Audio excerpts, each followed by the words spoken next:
All right, on this week's episode of Top 10, we brought in a very special guest. We've actually resurrected KT Smith, and he is here to lend his insights and act as our guide as we break down the top 10 most metal Injustice characters.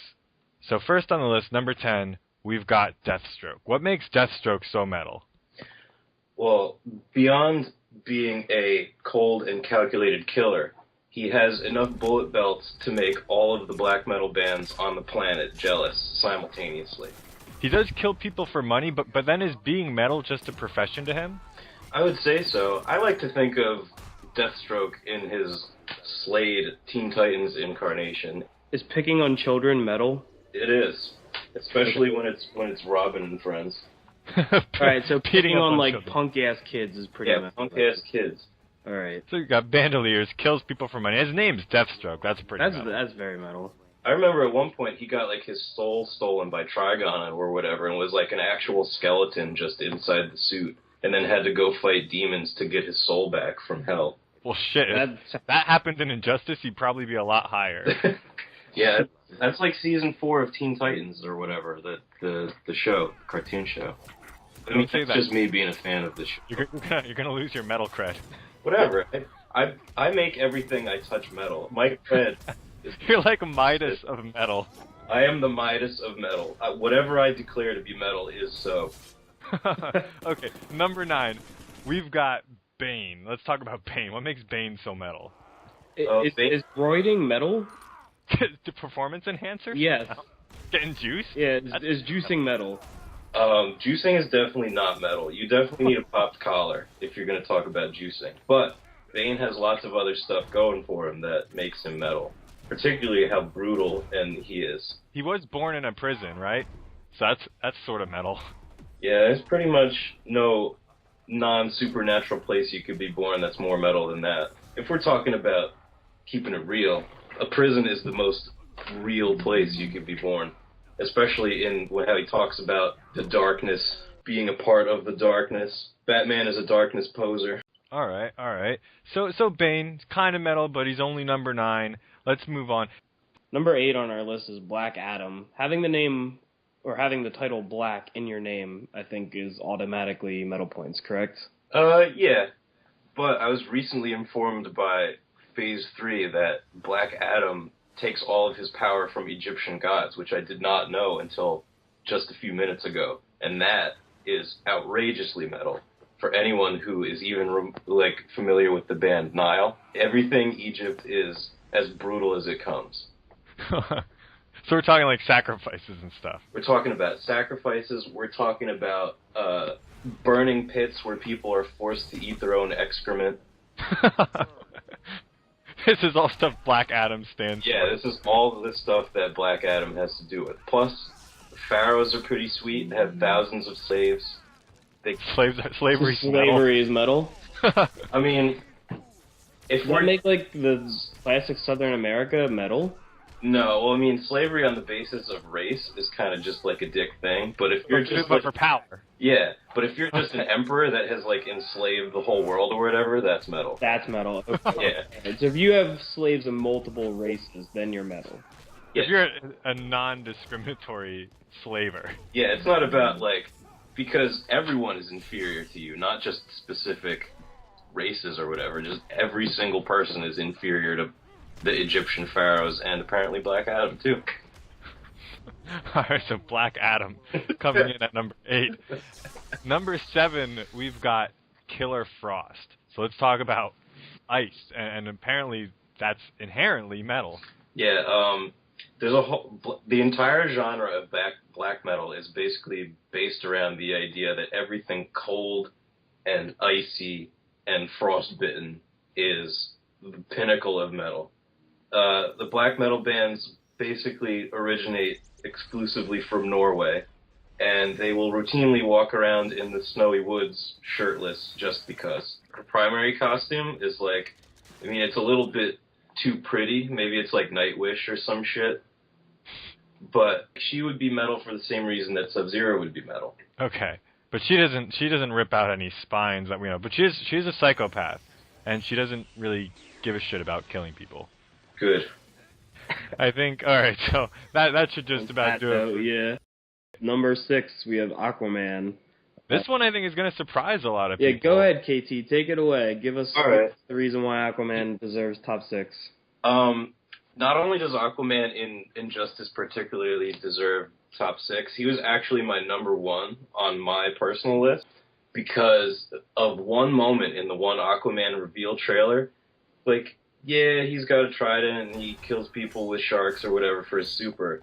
But there's one moment in the reveal trailer where he rides an army of horrific sea creatures up out of the ocean and attacks the mainland.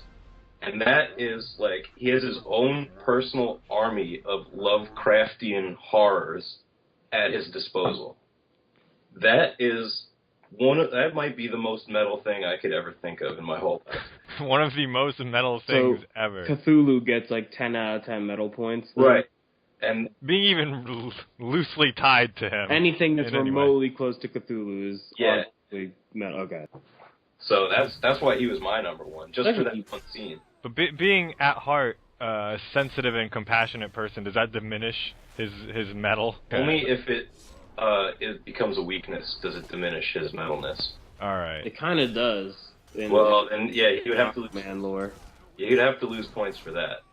But he is an emperor, so that's pretty metal. Yeah, but he doesn't have slaves, to my knowledge. Right. So he's kind of like. He's a little bit of an anomaly. He's like the Daywalker of metal. He's got both worlds. Right. So I guess right in the middle of the list is a pretty appropriate spot for him. We've got Raven. Raven is number 5, and she was born metal, actually. Yeah, spawn of a demon god. Yes, and constantly possessed by demons too. It's pretty metal.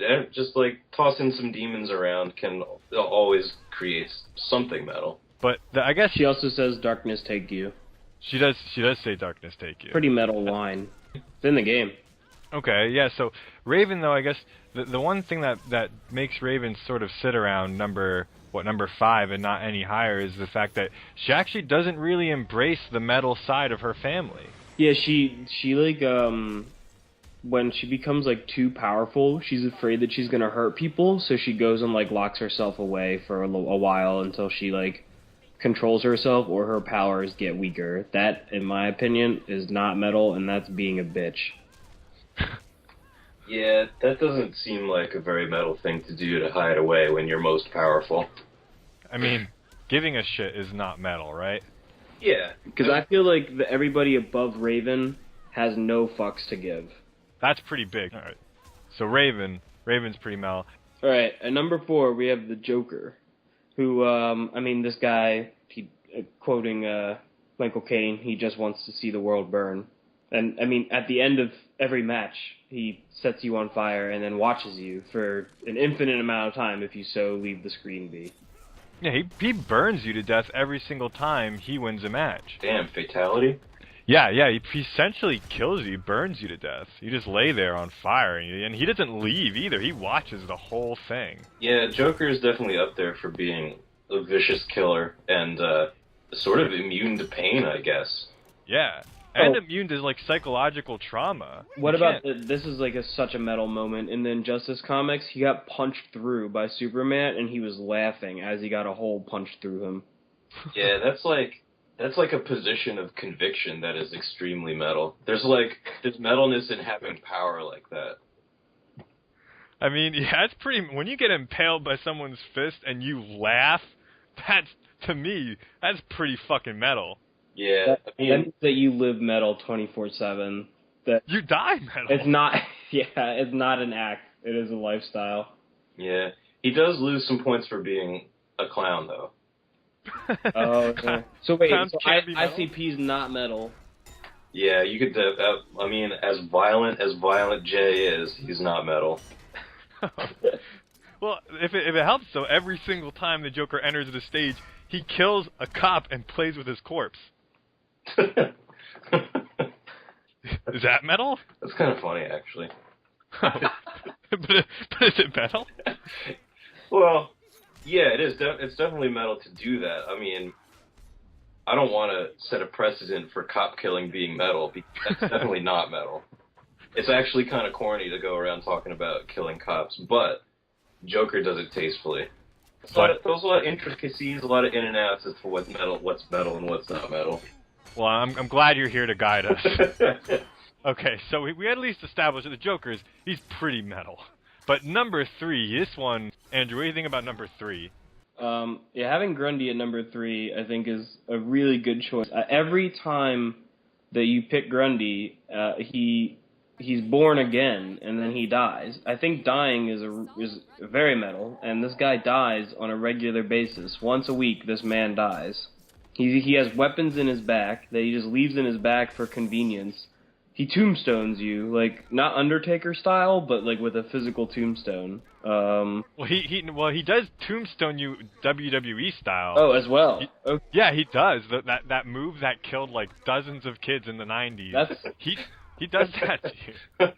And on top of that, he beats you with his own tombstone over the head. Pulls it right out of his stomach. And then he tries himself. He tries to drown you in like a pile of shit. Like, and as we talked about Black Adam, piles of shit are very metal, apparently.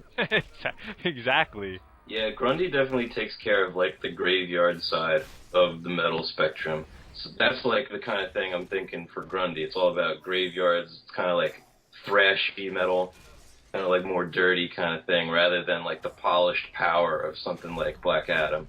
Grundy's definitely dirty. That's official. You've heard it here first. Dying a bunch of times, being resurrected a bunch of times, tombstoning you. It's good enough to get you to number 3, but you got to be pretty special to break into 2 and 1. Now, number 2 is, according to KT Smith, one of the most metal things he's ever heard. The most metal thing, correct? Yeah. The most metal thing. Why don't you explain how you explained it to me? Like, because I didn't know this beforehand. Doomsday is number 2. And for those of you unaware, I will quickly explain why exactly Doomsday is deemed the most metal thing KT Smith has ever heard. So essentially, a scientist, he takes a baby and just throws it in the environment and lets it die. He just lets it die. And he clones the dead baby, makes a new one, and he just does this over and over again. He'll throw it in the environment, he'll let it die, he'll let the native creatures attack it and kill it, and every single time he clones it, like, the hatred gets embedded in its genes. So finally Doomsday is the result of all of this. Like, countless dead babies, and he's just furious, and he hates all life. He hates everything. He just wants to destroy everything. Yeah, being nihilistic like that is, like, aggressively nihilistic is pretty metal. And the fact that he has, like, 1,000 dead babies and pure hatred actually built into his genes is outrageously metal. Andrew, what do you think? Well, as we learned earlier, that, picking on young teens is very metal. So I would imagine it gets more and more metal as the younger and younger the child gets. And you can't get any younger than just a pure baby. So apparently this is the most metal you can get. What about the spikes that come out of him? That looks metal too, to me. What's that stuff made of? It's made of hate. It's crystallized hatred on his back. That's what I would imagine it to be. Now that is pretty metal. But number 1 on our list, number 1 actually sort of breaks the list. Number 1 on our list is Ares, and Ares, unfortunately, or fortunately, breaks this list. Ares is driven off of war and hatred, so pretty much the more metal the rest of this list gets, Ares becomes even more metal. He feeds off of all of the metal qualities, and yeah. I mean, he's sort of best encapsulated in the lyrics of a Morbid Angel song. How can you defeat that which finds nourishment in your attack? Exactly. Whoa. That is extremely metal. That is like the tagline for Ares. Because Ares, he's the god of war. He feeds off of hatred and blood and gore and torment. All of that just makes him more metal. It's like +1. Like, however metal you are, like, add +1 and that's Ares. Will always be more metal, yeah. But he also does make weapons out of anything, and that's pretty metal. To have, like, this whole back catalog of, like, medieval, like, weapons, like axes and swords and stuff. You know who used those weapons, like axes and swords and shit? Vikings. The Vikings. And the Vikings, KT Smith, how metal were the Vikings? Metal enough to have innumerable bands about Vikings. Oh, and another thing, too. Ares can raise the fucking dead. He's like a necromancer, too. How metal is that? Yeah, he has an army of dead with him. Damn, is there any gameplay footage of this guy yet? Not yet. He's actually not officially announced yet as of making this video. Spoiler. There was a render release, but how metal is all that? Like raising the dead, too. He really has it. He's got it all. He must be metal for the fact that KT is now asking for, gameplay video that he's interested in maining Ares possibly. He was always destined, I feel, to be number one on this list. How do you hinder that which embraces strategies against it? Once again, this is exactly why we consulted KT Smith. Oh, man. That is it. That's the list. Number one, undisputedly, Ares. Now, as always, in typical top 10 fashion, maybe let's talk about a couple of the least metal characters. In most cases, Shazam is Captain Marvel is extremely not metal. Oh, yeah, because there's nothing less metal than a punk-ass kid. A punk-ass kid. Yeah, Billy Bastion is kind of a punk-ass kid. And the New 52 is definitely a punk-ass kid. Yeah, that is the least metal thing you could be, for sure. He was getting picked on by rich kids before he became Shazam. That's not metal. Metal people would never allow that. Yeah, the rich kids are only slightly less contemptuous than the punk-ass kid. I mean, when he became Shazam, he did, I don't know, try to short out ATM machines and buy beer and shit. That's not really metal, though. That's just being a thief. Well, I mean, that's still bordering on punk-ass kid. Yeah, it is, actually. Yeah, that is just being a punk-ass kid. That concludes top 10 most metal characters. Thank you for KT Smith for acting as our guide and our consultant for this episode. If you have any suggestions as what we can do for another top 10, hit us up on injusticesociety.com, SwiftTomHanks and Phase 3. We'll be planning on doing much more of these as time rolls by. Woo-hoo! All right, yeah, let us know how metal you think our list is. Any parting words, KT Smith? Any disagreements with the list are rendered invalid because I say so. That's pretty fucking metal.